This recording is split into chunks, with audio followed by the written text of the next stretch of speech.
To nearly everyone, the moon appears to be a sterile, gray, unchanging world.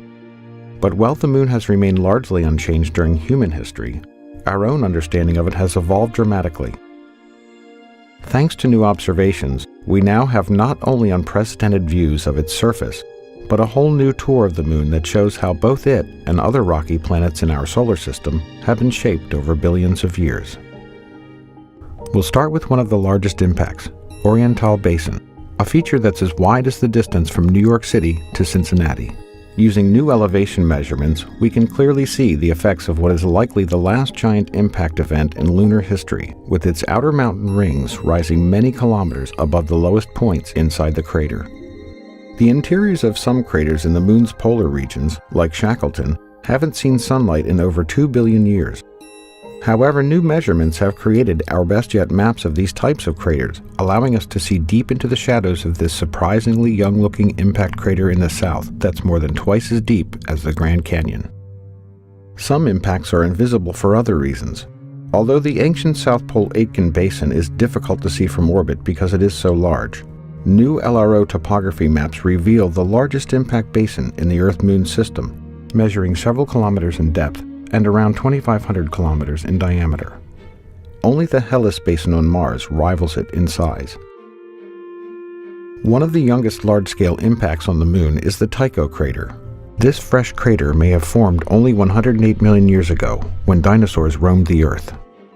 We now also have an extreme close-up view of the crater's central peak, revealing a mountain with sharp edges, building-sized rocks, and a central boulder about the size of a baseball stadium.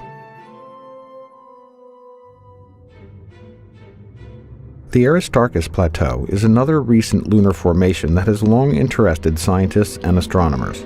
The crater itself formed in the same era as the Tycho crater, and what appear to be snaking river valleys were actually carved by ancient lava flows.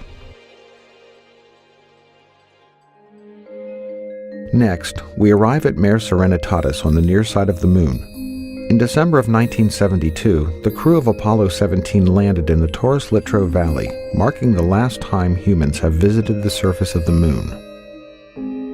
With images from LRO's narrow-angle camera, we can clearly see the evidence of that visit.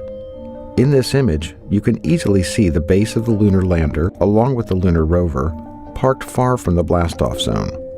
You can also clearly see the astronaut trails and the wheel tracks left on the lunar surface. We now head to the far side of the Moon, which cannot be seen from Earth. Our first stop is the Compton-Belkovich region, which shows evidence for young volcanic activity in the far side highlands. This feature is unique not only because it is isolated from other volcanoes in the area, but also because it is located nowhere near the Maria, where volcanoes are usually found.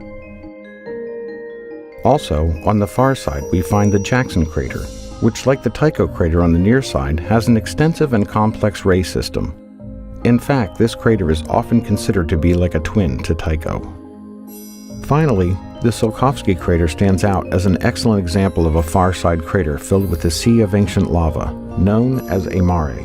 It is particularly interesting to scientists and other observers because of its isolation from other similar craters, as well as its beautiful central peak. As we continue to study the Moon, our understanding of it improves, giving us new insights not only into how it has evolved over time, but also how other rocky planets in our solar system have come to look the way they do.